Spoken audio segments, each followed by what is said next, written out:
सानाम कोगे जोहार। तेहेñ आरो हितल खन बोन नेला। तेहेñ दो हितल रेना बारे जोखेज बोन नेला। ओना दो हितल रेना बारांग हटिñ आर बांग दोसार हटिñ खन दोसार जोखेज पिलचू हपन को हरा इदी कान जोखेज आर इना तायम बोन नेला पिलचू हपन को तरुबे ताड़ान को जोखेज। जतो हड़ गेबोन बाडाया हितल पुथी दो all Guru Pandit Raghunath मुर्मुय ऑलका are नोडे जहां लैया नोवा को दो इन दो सिलेबस साताम लेका तेगिñ लay सदराबो कना। इnya वीडियो पे कुसिया खान दो लाइक शेयर और सब्सक्राइब का ताबोन पे। मा एनका तेहेñ साताम बोन नेला पिलचू हपन को हरा इदी कान जोखेज। आमा थुमते दिन हो आदो पारम इदी येन हपन को हो रस्के देखो हरा इदी येन। जाहेर रेमा अडी लेकान दारे ताहे कान ऋतु अहिं जो बिली को आजोंग कान ताहे। दारे रेया जो बिली को तियु जोंग लगित हपन को दो रस्के गे को जारपा कान ताहेन।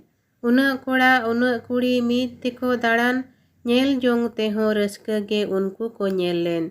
पिलचू तिकिन मा मेनखान हपन को नेलते रस्के एन रेहों किन सुकुत बकिन आटकार लेन। सिरिज तिंगु ओचो आमा जीवी चितान मा माया मायमा दाया दुलड़ अयम एमाकार। ओना अय एते तेगे हुडू तारकोयेन पिलचू तिकिन बतर सतला हावना हेजार किन। जीवी मा आप आकान एनते होड़मो चेतान रे ओना चेतान रेंगेज तेतांग हानास को थापड़े। होड़मो जोखा लगती लेकान जोमा गे बांखान जीवी रे सुकुत गे बनु सानाम बेरथा गे। नोआ साहटा रे आटड़ को बोन नेला सुकुत निरई मायमा मीत मायाम तेया तोपलमन अय ऐकौ आटकार एतेत खतीर कारण हावना भावना हुडू। निया तायम बोन नेला पिलचू तिकिन जोखा जोमा ओकाम उदू ले जोतो को लगित मा ओना बांगे लली लेन। हपन को हो रेंगेज तेको उसूद इदी येन जो बनु ते हानान हवा साकाम को जोम केट। निया तायम आर मित जोखेज बोन नेला ओना दो हुयो कना हपन को तरुबे ताड़ान को जोखेज। आमा मेनते चोंग बांग दो चेत मेनते चोंग उनकान ताकरे आरहो मिटंग घर गे हुयेन। दाड़ा दाड़ा ते मित दिन पिलचू हपन को जोमा लगित जाहेर खन को ओडोक बाहेरेन। ओनते रे उनको को नेल केट पकड़ जो आकान दारे को देजेन आदो जो को जोजोम कान। उनको नेलते तरुब दोय छापकाव हेजेन साब को लगित ते आदोय बेग बाड़ा कान।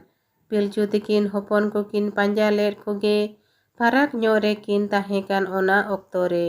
गिदरा को दो तरुब को बाको थित लेदे दारे रे जो जोजोम रे को भूलव लेन ताहे।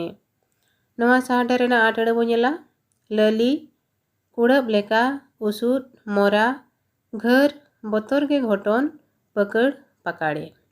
निया तायम बोन नेला पिलचू बुढ़ी दो उनिये नेल ᱧᱟᱢ गोद केदे बाबा गोद काते आदोय काका ले गोद केट। पिलचू हाड़ाम दो संगे सारे हाबा केट आम न्यू माते तरुब ए तुñ गोद केदे।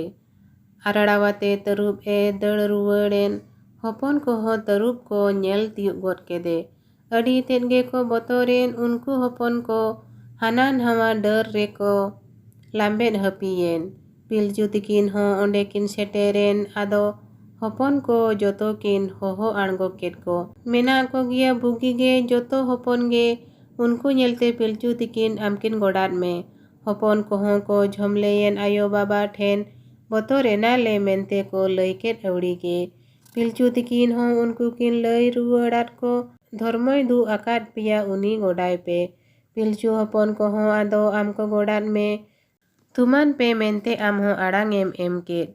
इना हिलो खन दो आदो उनको हपन को जाहेर खन बाहरे सेद दो बाको ओडोक लेन। नोआ साहटा रे आटड़ बोन नेला काकाले काकले कालकलावाते होहो। तेहेñ दो निनंगे बोन नेला तेहेñ नोआ बारे जोखेज इन पढ़ा आंजमान बोना। निया तायम दो आर बोन नेला पिलचू तिकिन हपन हरा दिसे किन आदेन जोखेज। ओना सावते आर मित जोखेज बोन नेला ओना दो हुयो कना पिलचू हपन को कमी को एहब केट जोखेज। मा एनखान तेहेñ दो निनंगे जहां को पे नेल केट ताबोना आर पे आंजम केट ताबोना इन पाहटा खन अडी अडी सारहाव आर जोहार।